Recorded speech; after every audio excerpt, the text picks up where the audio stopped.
Hi, my name's Kevin, I'm 15, and this is the story of the first time I stood up, not just for myself, but for every moment I ever felt like I didn't belong.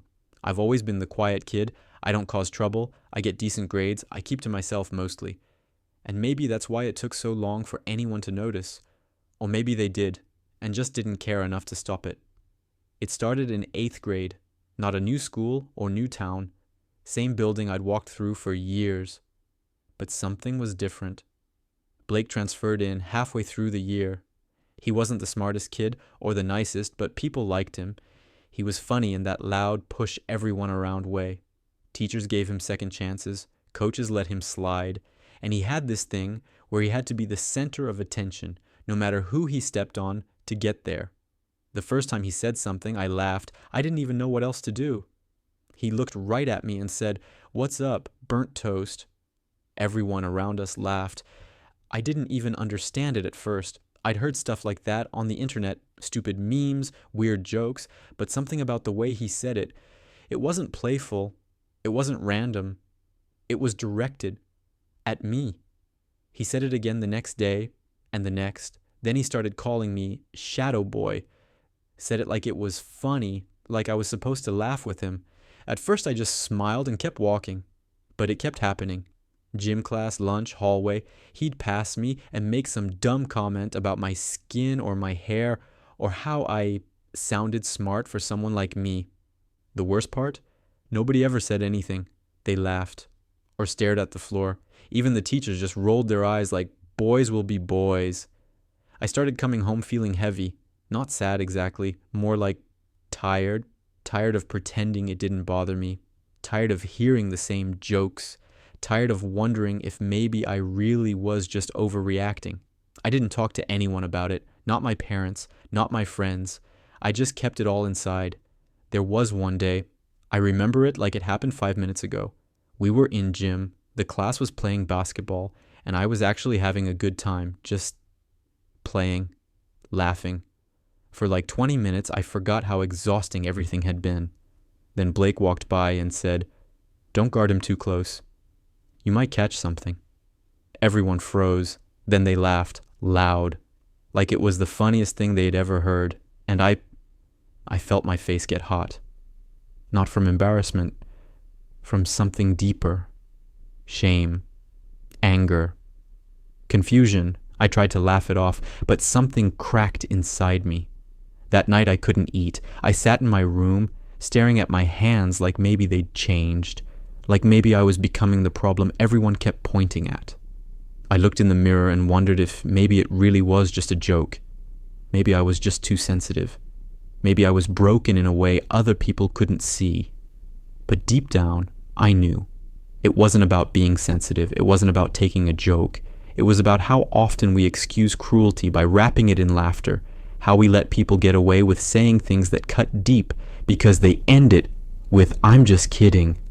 But words stick, especially when they're said over and over again by people who know exactly what they're doing.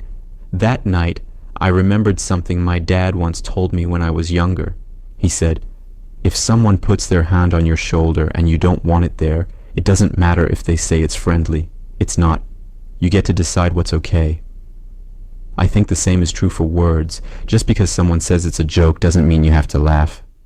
Just because they say they're playing doesn't mean you can't say stop. I didn't sleep much that night. I kept replaying every moment in my head, every time I laughed when I didn't want to, every time I stayed quiet when I should have spoken up, every time I looked down to avoid making things worse. But the truth is, staying quiet didn't protect me. It just made it easier for him to keep going. The next morning, I woke up with this strange calm inside me, not anger, not even confidence, just this quiet decision. I wasn't going to let it slide again. I didn't know what I'd say or how I'd say it. But I knew the next time Blake opened his mouth, I wouldn't just smile and pretend it didn't hurt, because pretending didn't protect me, and being silent wasn't making me strong. The next day at school felt different. The walls were still the same, the lockers still squeaked, the cafeteria still smelled like old pizza. But inside me something shifted. I didn't come in looking for a fight. I didn't come in ready to scream. I just came in ready. Like something inside finally stopped folding. All morning, I waited, not nervously, not like I usually did, shoulders tight, head down, just trying to survive the day. This time I walked taller. I looked people in the eye, not to scare them, just to remind myself that I was still here. Then, at lunch, it happened. I was standing in line behind a few other kids, holding my tray, minding my business. Blake was a few people ahead, laughing loud, like he always did. I saw his head turn toward me. I knew what was coming. He said, "Yo, Kev, what are you eating?" "Charcoal?" A couple guys behind him snorted. One girl looked away. And for a split second, I almost did what I always did. Smile, shrug, let it roll off. But then I felt it. This heat in my chest that wasn't anger. It was something older, something like dignity, like the part of you that remembers who you are when the world keeps trying to rewrite you. I stepped forward and said, "Why do you think that's funny?" He blinked, laughed. "What?" I repeated it, louder, clearer. "What's funny about that, about me?" The noise around us faded, like someone turned down the volume on the whole cafeteria. People turned to look. A teacher in the corner paused with her coffee halfway to her lips. Blake shifted a little. "It's just a joke, dude. Chill." And I said, "It's not a joke if you're the only one laughing. That's not funny. That's racist." That word, racist, hit like glass breaking. Someone dropped a fork. The girl beside Blake took a step back. He scoffed. "Man, you're too sensitive." And I said, "No, I'm just done pretending this is okay." He didn't say anything. Not right away. I think he expected me to back down, to get embarrassed, maybe even cry, but I didn't. I just stood there, not shaking, not yelling, just standing. For the first time, I didn't feel small. I didn't feel like the outsider. I felt solid, real, like the floor had finally stopped sliding under me. Blake mumbled something I didn't catch and turned away. The moment passed, but it didn't disappear. That silence. It was loud in all the right ways. It made people listen. After lunch, things felt strange. Not bad, just different. A couple kids nodded at me in the hallway. One girl I barely knew slipped me a note that said, "Thank you." Someone had heard me. Really heard me. Later that day in science class, Mr. Daniels pulled me aside. He said, "I saw what happened. I'm proud of you." Just 5 words, but I felt them. Like a weight lifting off my back that I didn't even know I'd been carrying. That night, I told my mom. Everything, not just what happened in the lunchroom, but all of it. The names, the jokes, the silence, the pretending. She didn't cry, she didn't yell. She just held me for a long time and said, "You did something brave. You made people see." I don't think I realized how big it was until I said it out loud, how heavy those moments had been, how easy it is to carry pain quietly until it starts to sound like your own voice. But once I spoke it, it stopped being just mine. It became something else, something bigger. That weekend, my dad sat me down. He didn't say much, he's not a talker, but he looked me in the eyes and said, "That's how change starts. One person, one moment, one truth." Then he handed me an old book, worn edges, faded pages. It was full of stories about people who'd stood up before me, people who'd been hated for how they looked but refused to be broken by it. He said, "You're part of that story now."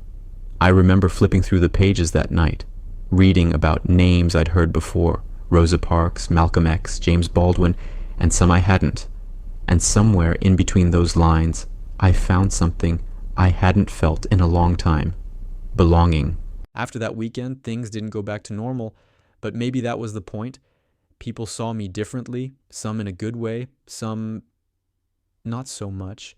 A couple kids avoided me like I was radioactive. A few others started watching what they said around me. And then there were the ones who smiled a little wider in the hallway, who sat next to me in class when they didn't have to. I guess speaking out is like flipping a switch. It doesn't change the whole room right away, but it shows people where the light is.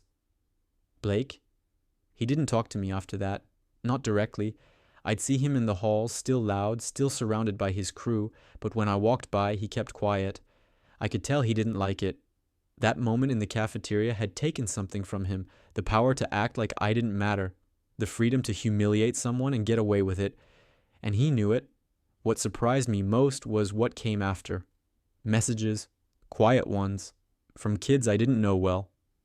Thanks for standing up. That happened to me too. One kid even wrote, I wish I could do what you did. That one hit me because I didn't feel brave.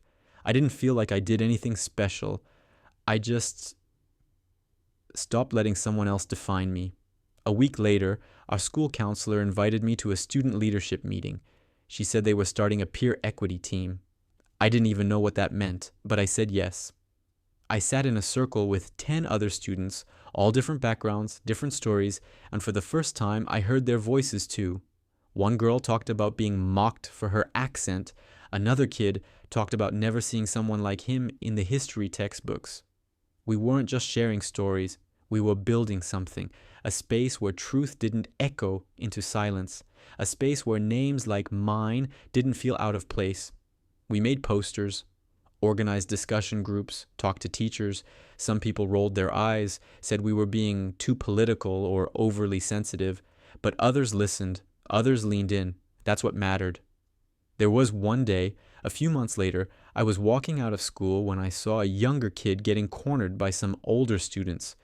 I didn't hear what they said, but I saw the body language. I saw the way the smaller kid shrunk into his backpack like he wanted to disappear. And without thinking, I walked up and said, Is there a problem here? The older kids backed off quick. One of them scoffed, Relax. We were just playing. That phrase again. Just playing. Just joking. Just words. But this time, I didn't let it go. I looked right at them and said, If someone's scared, it's not a game. You don't get to decide what hurts. They walked off. And the younger kid? He looked up at me with the same look I probably had that day in the cafeteria. Part fear, part gratitude, part disbelief. He didn't say thank you. He didn't have to. I saw it. That night, I thought about everything that had happened, how it started with one comment, one kid, one cafeteria, and how that moment turned into a ripple that reached people I'd never even spoken to. Not because I was perfect, not because I had all the answers, but because I refused to stay quiet. Here's what I know now. Racism doesn't always show up wearing hate. Sometimes it wears a smile. Sometimes it hides behind sarcasm. Sometimes it says, relax, it's just a joke. But it's not funny when the punchline is your identity. It's not harmless when it teaches people they can laugh at someone else's pain. And the only way it stops is when we say something. Not always in a speech, not always with anger. Sometimes it's just one voice saying, no, that's not okay. I'm still quiet. I'm still not the loudest person in the room. But I'm not invisible. I'm not afraid. And I'm not silent anymore. Because sometimes the bravest thing you can do is speak. Even if your voice shakes. Even if you're the only one saying it. Even if no one claps after. You don't have to change the world in a day, but you can change someone's moment. And that's where it starts. With one voice, one truth, one stand, mine.